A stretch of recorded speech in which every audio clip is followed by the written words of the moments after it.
We continue this week of Locked On Utah Hockey Club.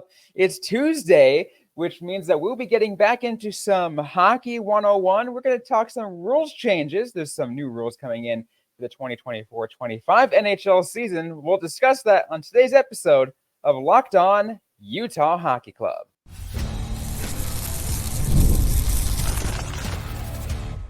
You are Locked On Utah Hockey Club, your daily podcast on the Utah Hockey Club, part of the Locked On Podcast Network, your team every day.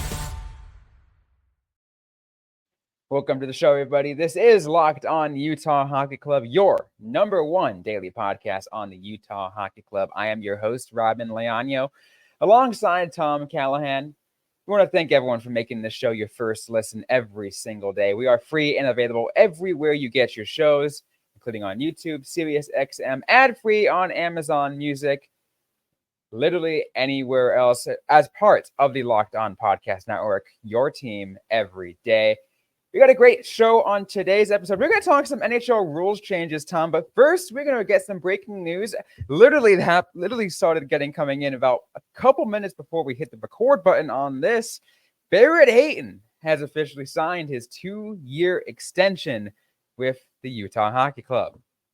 Exciting times for the Utah Hockey Club. And Robyn, another piece of the puzzle back in. We actually just talked about this, but not going to arbitration we felt was a good sign, apparently with good reason. So a 2-year extension, $5.3 million in total, 2.65 AAV. You know what? A young, solid, skilled two-way center.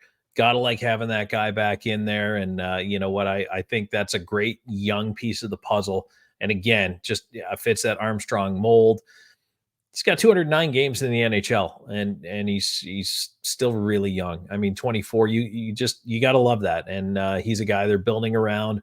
Probably slots into that 2C coming out of camp, or at least going into camp, and then we'll kind of see where it goes from there. But yeah, I really like that. I think and certainly someone who has the potential, based off what I've seen, the potential to even maybe get that, take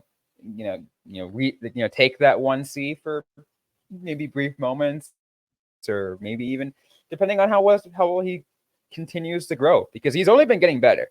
It is interesting because a lot of the everydayers, the ones that have been around since the Locked On Coyotes days, the early Locked On Coyotes days. Now, I was critical about Barret Hayton for a while, but he's improved a lot since then, and I'm glad he has this deal. What interests me is it is a 2-year deal, Tom, and we mentioned that 2-year deal at a pretty small dollar value. We're essentially looking at a very short bridge deal that's going to take him essentially going to be a part of this Utah club until it comes to that point where I'm looking at that year where we have Matthias Maccelli, Logan Cooley, and Josh Doan also all up for their RFA deals.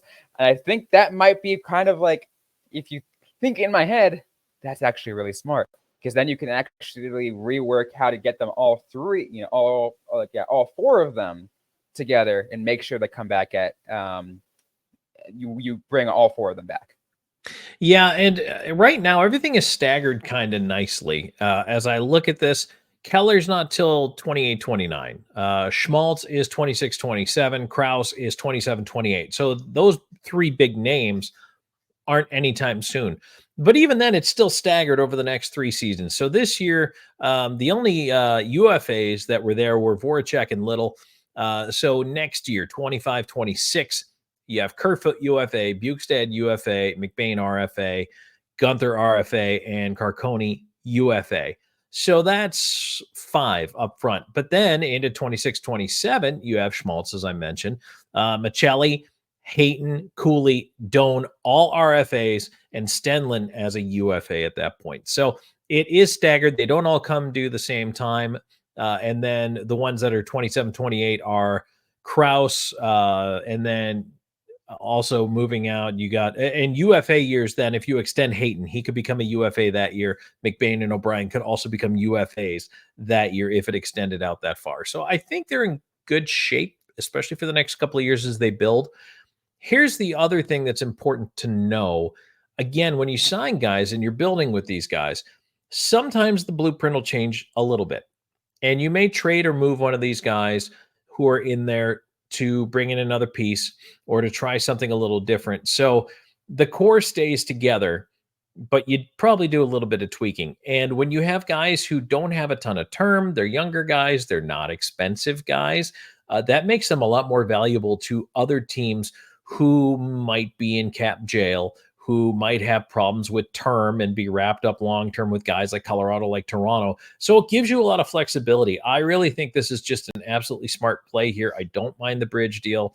Get him into that point where, it's he's in the fold for the next couple of years. And if you like his continued development, fantastic. I want to add one more, as you mentioned, for that 26-27 season. That's when Shea Weber's contract officially comes off the books. Yes. That's also Valimaki is up for UFA at that year. Kessering is RFA. Koyachonok is up for RFA. And then also Ingram will be up for UFA at that time too. So, and there will be, you'll still only have one player left on buyout, which is OEL's contract. And that's about it. Yeah, the recapture penalties and the dead room is starting to depart from that old Coyotes regime, and now Utah Hockey Club is kind of coming out of that. And the other thing now, the beauty of it is, in the past, and I know this was frustrating for Arizona hockey fans, and I get it, but to get to the floor, they needed that money, to get over the hump because they just weren't spending. And let's face it, if you're going to be competitive, even with a young team, you still have to be able to spend to bring in some quality vets around them, which is why you look at a guy like Ian Cole coming in. I really think that is a move that says to a general manager, but also to a public, a fan base, that it's okay to bring a guy in, spend money on a guy who can help you build 1 year, maybe two, even if he's a little older. Not every team is willing to do that. And that's so good to see for the building of this Utah team for the future. It really shows that the patience that the front office and Bill Armstrong has to make sure this rebuild is done right. And I mean, there's no other way. Well, no. Okay. Stop. Allow me to correct myself. There are plenty of ways to go about it, but there are very few paths that lead to continued improvement. So again, having permission of ownership in place and their support is good. Then having a GM who's smart about having the wallet in his hand, also good. And then you have actually a pretty decent young core right now. You hope all these guys pan out. You hope they all reach their ceilings. That's never the case. No, and no one's always reaching their ceiling, right? So, but if they get good enough or they get to a plateau that you really like the performance, then that is exactly where you want them to be. And that's where you can put a little more term, a little more dollars into it. And I think that, and I talked the other day before we saw that this was going to be a 2-year deal. I was even okay with a little bit of term here to kind of get it past that first year of RFA or so. But I mean, being where they are doesn't hurt them. So yeah, I think, even then I was thinking too, maybe 4-year deal or something like that. At least that was my thinking. I was like, that's probably what he wants. He probably maybe wants to get a 4-year deal, kind of carry him over. The thing is too, so if you think about it, Robyn, to your point, if you get the 2 years now for Hayton, he's still an RFA in 26-27. He would have liked probably one more year to go to UFA in 27-28.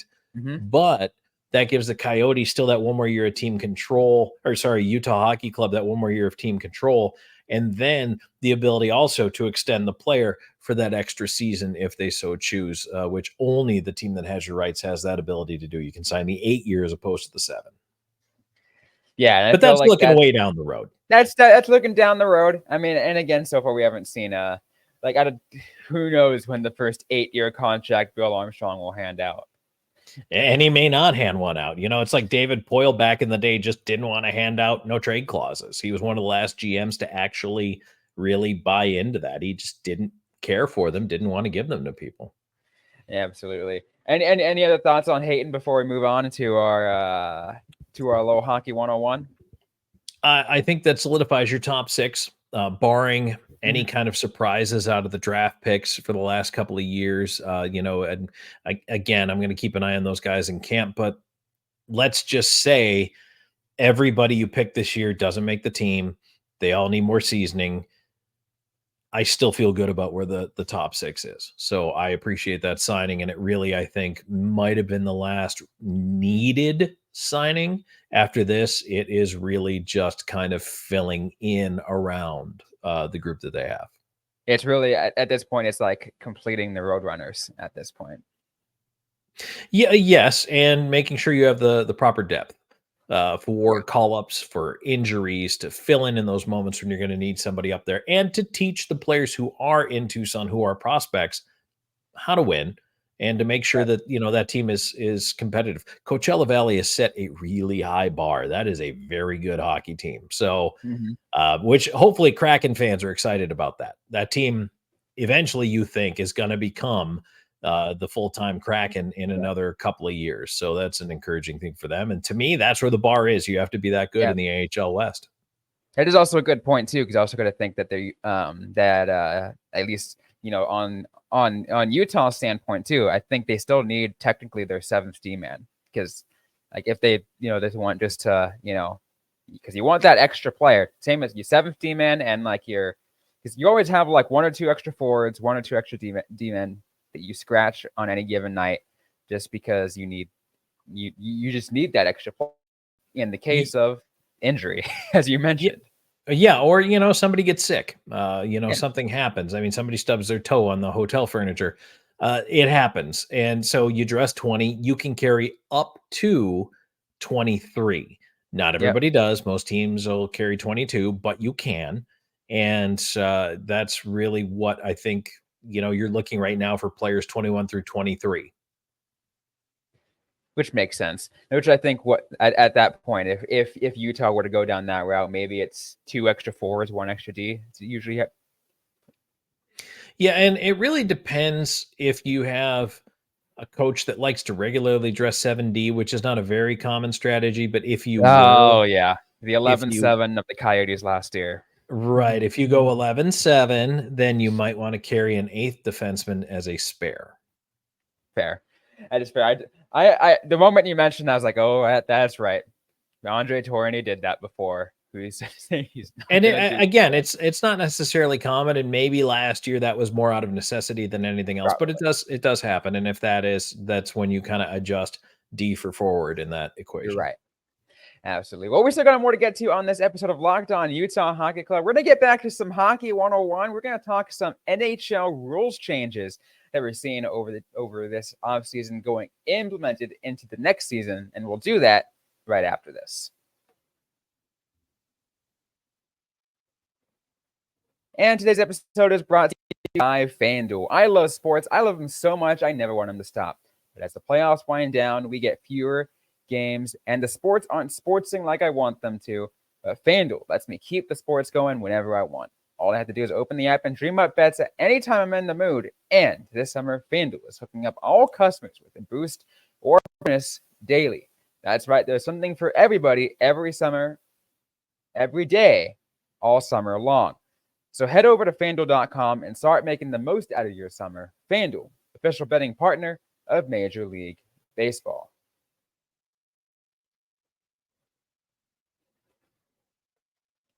Let's keep things going on this episode of Locked On Utah Hockey Club. Once again, Robyn Leano and Tom Callahan. Let's get right into some more Hockey 101. A lot of you guys have been enjoying our last couple ones. We did talking about the free agency. We talked about the draft. We're getting now more into the meat, into some more things that maybe some of you guys might not know, might not be familiar with, or whatever it might be. We're getting into as much as we can, so you guys can become full-fledged, diehard Utah Hockey Club fanatics by the time October 8th comes around. But Tom, let's get into some of the rules changes, because we got some rules changes coming out in the next year, which we see every couple of years or so, right? Well, we do. They're always looking to evaluate changes to the game for better or worse. And the nice thing is the NHL And actually, most sports now will implement those changes in a lot of cases first in the lower minors. You'll see the American Hockey League, the East Coast Hockey League doing these things. Actually, to believe, hey, fun fact for you: the ECHL is only called the ECHL properly, professionally, legally. It has not been the East Coast Hockey League in I think 20 years, but we all still call it the Coast. Because it was when the East Coast and the Central, what it was, and there was a West Coast Hockey League, and the West there Coast. was WCHL back in the day. So they all merged essentially to become one, and then the ECHL just won out on it. Yeah, ECHL was the name that carried forward, but a lot of the West Coast teams, I'll tell you what, fans in the West will know this and appreciate it, but WCHL teams used to include, are you ready for this list of names? San Diego, Las Vegas, Bakersfield, Fresno, a lot of old school hockey markets. So people will remember the West Coast Hockey League days for sure. Wasn't there one in Stockton too? Yep. Stockton had a team, and obviously they would come and go, and the old Alaska Aces. So it's really interesting to see which markets just survived and moved leagues one way or another. But hockey, that's why, again, I hate the phrase non-traditional market. Hockey works anywhere. Any place can be a hockey market. So that's why Salt Lake is a hockey market. It's going to be a hockey market. Response was awesome at the scrimmage. It's going to be even better opening night. So let's get to how a bill becomes a law. We'll do our ABC after school special. Yep. So the way that happens is there is a committee, a rules committee, and anyone really can suggest rule changes and ways to improve the game. I'm sure there are fans who would love to submit a litany of requests. I can't promise you they're going to listen to you, but there's a committee for it. So what they do is they say, I want to change. Let's say I want to go to automatic icing. Okay. Like the international game where there's not even a race to the dots anymore. That just, if the puck goes down, it's icing, they blow it dead, face off on the other end. So that is something that the NHL has considered in the past, and it came up with the committee, but they consider alternative proposals. And what the league came up with under an alternative proposal was what we have now, Robyn, that we call hybrid icing. Instead of a race to cross the goal line like it used to be, and it could be dangerous with collisions and guys falling down, now it's a race to the face-off dots. So that was the compromise in that committee. But it goes through the committee. They will test it. Sometimes in a preseason game, sometimes, like I say, in the lower levels. Generally, it goes to the lower levels to test out for a season, half a season. I don't know if anybody remembers this. They were talking about expanding the width of the blue line, and the American Hockey League did it for a little while. They played with wider blue lines, and it was kind of a wild concept. I didn't mind it. I don't know. It got shot down ultimately. Obviously, it didn't make it, but they test this stuff, and they want to see how it works, and then eventually it gets voted on, and the league board of governors has to approve rule changes. But if they do, that's how the bill becomes a law. Yeah, I think it even goes through, it goes to that committee, and it goes to the GMs too, right? The GMs vote on it. And so they can and have said about proposals coming through. What about this? You know, you're always able to tweak and make adjustments to things. So, and really, so the rule changes for this year are mosely tweaks. Honestly, they're not rule changes. They're slight tweaks to existing rules, which you'll see a lot. Sometimes you'll see like completely new rules come into place, right? The one that comes to mind was only from a couple years ago, which I've just been calling the Joe Pavelski rule because it was the one that really just led to that 5-minute major. Those that don't know what it was is, that a play that led to a 5-minute major essentially to an eventual major comeback from the San Jose Sharks against the Vegas Golden Knights. People, so much debate whether or not it should have been a major or not. It's like, oh yeah, now there's a review to that. If it's a major, automatic review, it'll determine if it should be a major, a double minor, or a minor, or whatever it might be. Well, Robyn, there's no debate. It should not have been a major. He got hit with his own guy's stick. That's not a major. But the review would have been able to show you that. Instead, if you don't know the story, what happened was Vegas was leading in the third. The the major was handed out against Pavelski, game misconduct, and I can't remember who got kicked out. But then the Sharks, who was it? I can't remember either. The Sharks scored, what was it, twice on that power play or 3 times? 4 times. 4 times. That's what it was. They score, take the lead, and now look, if you're Vegas, you still got to kill off the penalty. I don't care how mad you are, but that definitely would not have been the case. The Sharks would have been eliminated instead of Vegas getting eliminated, and who knows how it would have been different. It was a very different, that was a whole, a very different thing. Lots of controversy around that. So much controversy. Of course, I wasn't quite in the professional, in the professional field yet, so I was able to enjoy that every minute of it. Oh, I'll bet you did. Oh yeah, but the rule change happened after that. They're like, oh yeah, we're gonna now take a review take a look at it, and we're gonna now put automatic reviews in there. And it really only applied at the time, I think, just to a major penalty. If it was a major penalty, it's a review. You can't really just review like a minor. And that's correct. And that's why you saw during the Stanley Cup playoffs, and they pointed it out a couple times in the Stanley Cup final, the referee, it's kind of like offside now with replay on offside. A linesman will tend to just let a play go so that if a goal is scored, it goes to review, because if the linesman blows the play dead, the rush never has a chance to develop. So the prevailing attitude has been, oh, well, just let it go if it's close, and then it can be reviewed. That is where now, with major penalties, the prevailing attitude has become call a major, because that's the only way we can look at it. So, and quite frankly, I don't want every 2-minute minor penalty being reviewed. It would take forever. The game would be 12 hours. I don't want that. I just don't. But when in doubt now, officials call a major so they can review it. And that gives them the benefit of hindsight. And in that, they can do anything. They can go 4-minute, 2-minute, no penalty. They can reverse their decision entirely. So if you call a 5-minute major for high sticking because a guy had his eyeball knocked out and you thought it was by Joe Schmo on the other team, turns out it was his teammate's stick, that's not a penalty. So that's when you're able to change that ruling. So that's why they kind of have that attitude now. It wouldn't like the same thing be like, say, now, obviously we're going to get into the new rule changes in a sec, but like at least on this one, if it shows it was if it wasn't like intentional, they can take that major away, and then it's like, oh, but blood still was drawn, so you'll get a double minor. Right. And I mean, I don't always agree with if there's blood, it's automatically 4. I guess that is one way to prove injury, but just because there's no blood doesn't mean it's not 4. You know what I mean? Yeah. So that's, I don't know. That's neither here nor there. I feel like that can't be the only reason you give it 4 minutes. A guy can still get clobbered and not bleed. You're right.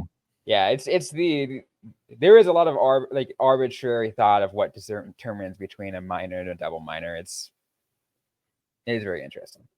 Yes. So, but what's not arbitrary are the rule changes for this year. And we'll get to that right after this.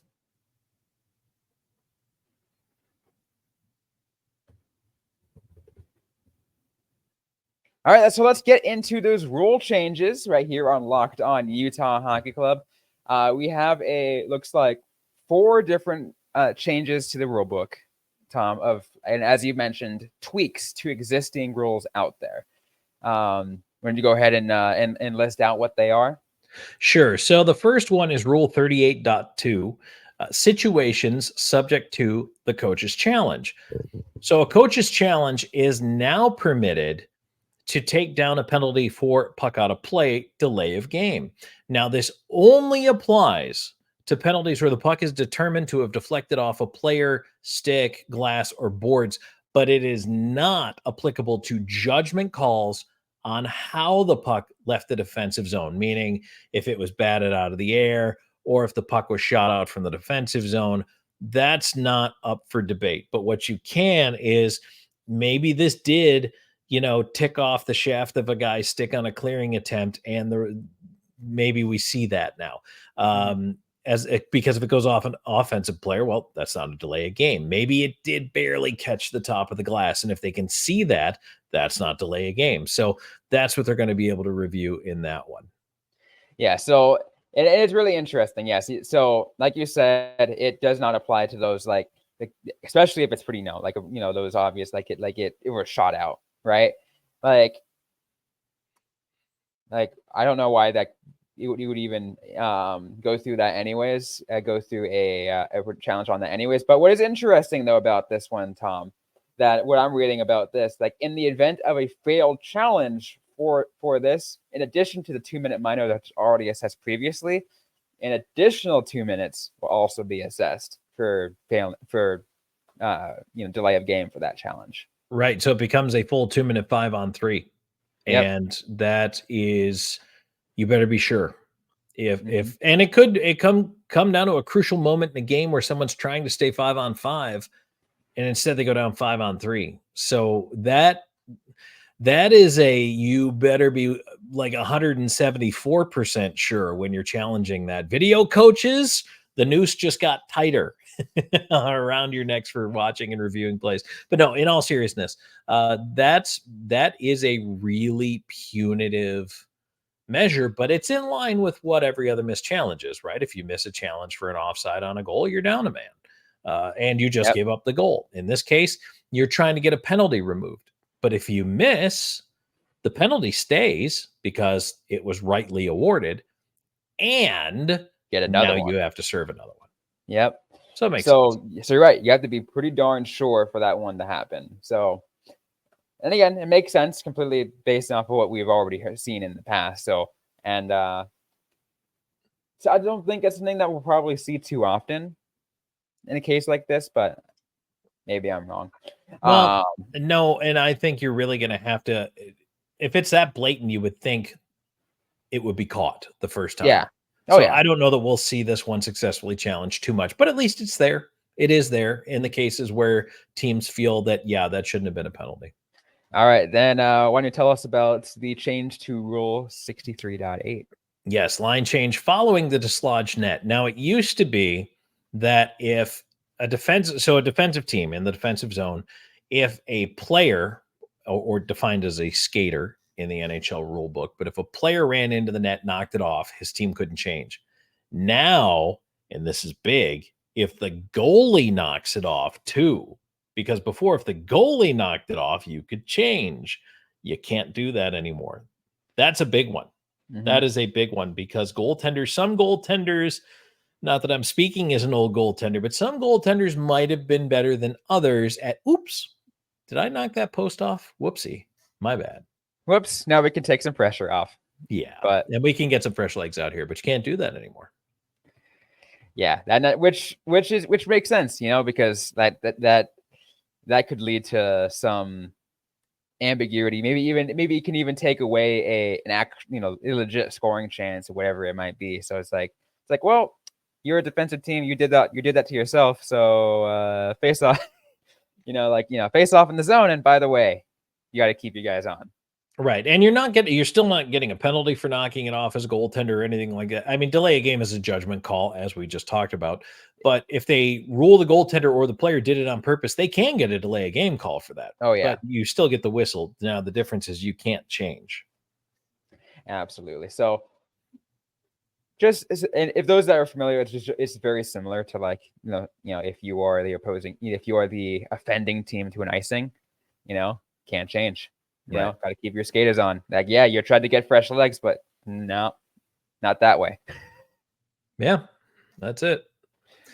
So that one's pretty self-explanatory. I actually like that change. I think that's a good change. Rule 76.4 face-off procedure for centers. This one's pretty simple too. Following an icing, the offensive center now gets one warning, which is the same as the defensive center for a face-off violation penalty. So that's I like that too, because opposing forwards, I think, were milking it a little bit, trying to jump in there, and defensive forwards knew that they couldn't, especially on an icing, and then you don't want to risk a penalty. Yeah. So I think that this is good that we're treating the centers the same. Totally makes sense. That's fair. Yeah, that certainly makes sense. While we're here, do you want to explain to to our listeners what exactly it really determines a face-off violation? So if you look at the ice around a face-off dot specifically in the offensive and defensive zones, there is within the face-off circle, there are L-shaped marks on the ice. And then if you look at the dot itself, it is mostly a circle, but there's a little white part on each tip that is facing, I'll just say north and south, if you orient the ice north to south. Yep. And that little white part, so if we're doing this all by the letter of the law, the L-shaped marks, the red lines, each skate must be contained behind Yep. those L-shaped marks. And then the stick of the center, the toe of the stick, must be in that little white space in the face-off dot to stage for the face-off. So if you break that, if you move your stick too early before the puck is dropped, if you move your skate, if you encroach, some guys just blatantly charge across the circle, that is a violation. So teams, they changed the rule a couple of years ago where when you earn a violation, you earn a warning for your first. Second one is a penalty. And that's where you hear face-off violation. The other one that also happens is now once the puck is dropped, even if you have a successful face-off, you cannot play the puck out of there with your hand as a defensive forward. And that is also an automatic penalty. So that unto itself has changed the nature of face-offs in the game. But now, see, on an icing, I feel like the offensive players who are trying to take advantage of a defensive player, maybe being tired. And look, if these violations weren't there, the defensive team might take 2, 3, 4 in a row just to give themselves another 20, 30 seconds to catch their breath. What's to stop them, right? Yep. But now you have penalties in place for that. And so that's where I think it's interesting that this rule change does that. But that's what a violation is you can get warned and you can get tossed out of a circle, but you can also receive a penalty for improper face-off after you get your warnings. Fun fact, Tom, I was in a beer league and I'm a winger. I'm not a center, I'm a winger. And my center got kicked out and I got brought into the face-off circle. I was like, which I think was the first time I ever hit a face-off in like all season long. I was like, oh God, I don't know what I got myself into. But yeah, they got kicked out of the face-off circle for, something of a fight, for what, kind of what you were saying, having to contain themselves within that spot behind, within those hashes. Nobody does. Everybody tries to time the line. Yeah. They'll try to bat the puck out of the air and it's. So how'd you do? Did you win the draw? I did. I actually tied up the stick. Oh, nice. Oh, see, there you go. See, that's a winger. That's a winger taking a draw right there. Okay, I'm going to tie him up. Everybody else get in here and get the puck. That's how it goes. Goes. All right, but final rule change, 75.3. On sportsmanlike conduct, players sitting on the boards, this is my favorite. The referee will now provide the offending team, coach, and players with one warning regarding players sitting on the boards. And if one team gets a warning, the other team gets, they call it, will so advise the other team, but it's a warning. So after one warning in a game of both benches, the team that precipitated the warning will be issued a bench minor for future violations. So guys will sit on the boards anticipating a line change. And they might have a hip or a right cheek or sometimes most of their leg hanging over the boards because they're just trying to get an edge on getting out there on the ice. And then they get hit by the puck, play stops, right? Because if the puck hits somebody who's on the bench, play's supposed to stop. But they're kind of hanging out over the boards, and sometimes that helps teams. They'll do it on purpose. Like if a team's trying to clear a puck into the zone, you might conveniently find a guy's leg in the way.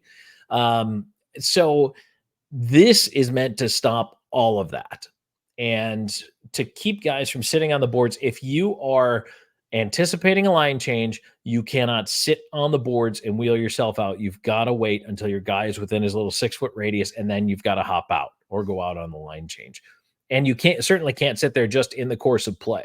If the bench is packed and it's tight because you're in an old arena, that's just how it is. So I think this is a good one because I can't count the number of times in a hockey season I see a puck hit a guy and I just roll my eyes and go, oh, again. So I think this is a good one. Yeah. I mean, it does, especially. Yeah, I've seen people, try to get prepared too early. And again, everyone does. Everyone tries to get a little bit of a head start, whatever it Well, might especially be. the long change in the second period, it's to your advantage to get hit and get a whistle. That way you get your line change. Yeah, I've gotten hit by a puck on a line change once. Yeah. So this is really the Robyn rule. Yeah. 75.3, the Robyn rule. Rob. I love that. But those are the 4 changes. And again, as we mentioned, things can change, year to year. They can change every other couple years. Whatever. It really depends on what's going on, as you mentioned, Tom. At the lower levels, what the GMs or board of governors or that committee is deciding. It's a lot. And the one thing I do want to mention, and I don't know if I did, so if I didn't, I want to mention it now. That competition committee that decides the rule changes, that is made up of both NHL representatives and NHLPA representatives.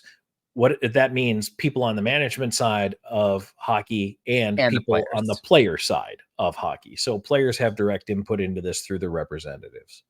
All right. Well, I think that's a good the good note to go end things on. So we're going to end this episode of Locked On Utah Hockey Club. If you like what you heard, don't forget to leave a review, to like, comment, subscribe if you have yet to already. We're available everywhere you get your podcasts. So shout out to all our YouTube subscribers, be able to see us and being a huge part of listening to us. You guys are awesome. And to our 2 insiders, members of our insiders clubs. If you want to join in on that, once again, you can send a text to 760-9030. 801-760-9033 to get started. Use the promo code SUMMER50. You got about one more day to use that. I'll keep the promo open for until the end of day at 11:59 on Wednesday. Just a heads up, guys, and then I'll ahead and that promo will end. But get 50% off your first 2 months.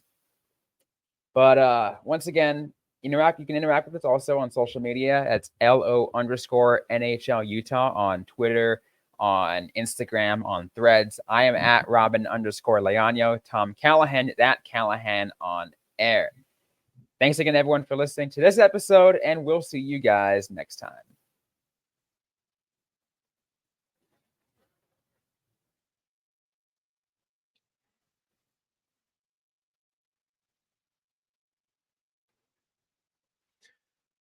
All right. Well,